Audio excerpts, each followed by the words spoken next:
Everyone, veg કે Barad cooking ચેનલમાંથી બોલું છું. આજે આપણે બનાવીશું ડ્રાયફ્રૂટ લાડુ. ડ્રાયફ્રૂટ લાડુ બનાવવાના છે.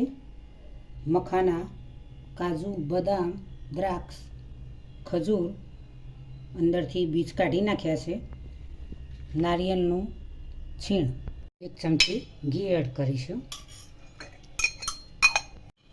મખાના શેકવાના છે.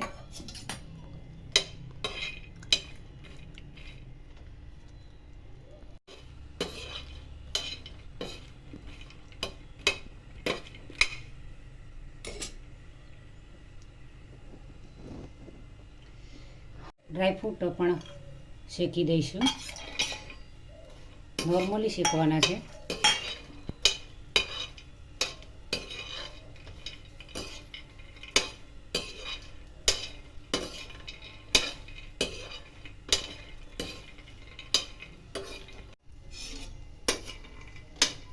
મખાના અને ડ્રાયફ્રૂટ શેકાઈ ગયા છે.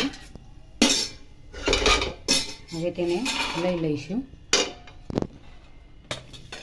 ખજૂર પણ નોર્મલી ગરમ કરી દઈશું. ડ્રાયફ્રૂટ ને મખાના શેકાઈ ગયા છે. હવે તેને મિક્સર જારમાં ક્રશ કરી દઈશું. પણ ક્રશ કરી દઈશું. તલ પણ શેકી દઈશું. નોર્મલી શેકી દઈશું, કચાશ લાગે નહીં તલની. ડ્રાયફ્રૂટ સાથે ખજૂર સાથે મિક્સરમાં દળી નાખ્યું છે. હવે તેમાં શેકેલા તલ એડ કરીશું. કોપરાનું છીણ એડ કરીશું. એડ કરીશું. બધું મિક્સ કરી દઈશું.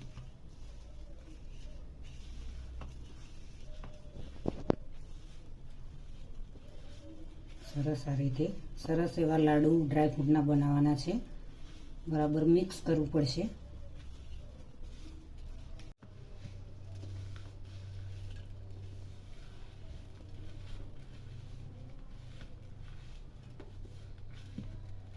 હેલ્ધી એવા ટેસ્ટી લાડુ બનાવવાના છે.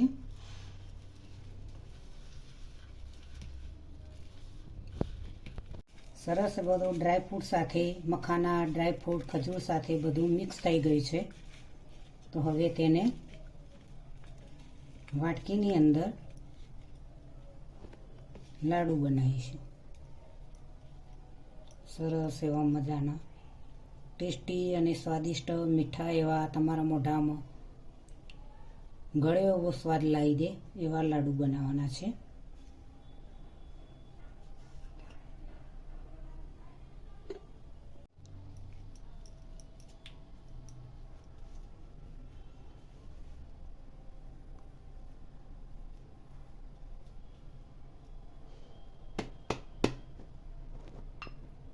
આ રીતે લાડુ તૈયાર કરવાના છે. ડ્રાયફ્રૂટ લાડુ તૈયાર થઈ ગયા છે. સરસ એવા મસ્ત ટેસ્ટી અને સ્વાદિષ્ટ એવા મીઠા લાડુ તૈયાર થઈ ગયા છે. લાડુમાં તમે અનેક પણ ડ્રાયફ્રૂટ બીજા નાખી શકો છો, તમારી ઈચ્છા થાય એ પ્રમાણે. સરસ એવા મસ્ત મજાના ડ્રાયફ્રૂટ લાડુ તૈયાર થઈ ગયા છે. આ રીતે ડ્રાયફ્રૂટ તમે શેકીને બનાવીને મસ્ત એવા ઘરે બજાર જેવા લાડુ તૈયાર કરી શકો છો. હેલ્ધી એવા ટેસ્ટી અને સ્વાદિષ્ટ લાડુ, શરીર માટે પૌષ્ટિક, સરસ એવા શરીરને તમારા મજબૂત બનાવવા એવા લાડુ ઘરે બનાવ્યા છે. આ એક જ લાડુ ખાઈને તમે ધરાઈ જાઓ એવા ટેસ્ટી હેલ્ધી લાડુ બન્યા છે. તો આવા ટેસ્ટી અને હેલ્ધી લાડુ તમે બનાવીને જરૂરથી ઘરે બનાવજો અને ખાઈ શકશો બનાવીને. તો મિત્રો, શિયાળામાં પણ આ લાડુ બનાવાય. અનેક વાર ઉનાળામાં, ચોમાસામાં, ગમે ત્યારે તમારું મન થાય કે લાડુ બનાવીને ખાવા છે, તો આવા હેલ્ધી અને ટેસ્ટી લાડુ તમે બનાવીને ખાઈ શકો. મિત્રો, જરૂરથી આજની રેસીપી તમને મારી ગમી હશે તો મારી ચેનલને સબસ્ક્રાઈબ કરજો, મારા વિડીયોને લાઈક કરજો, શેર કરજો, બને તો કોમેન્ટ કરજો.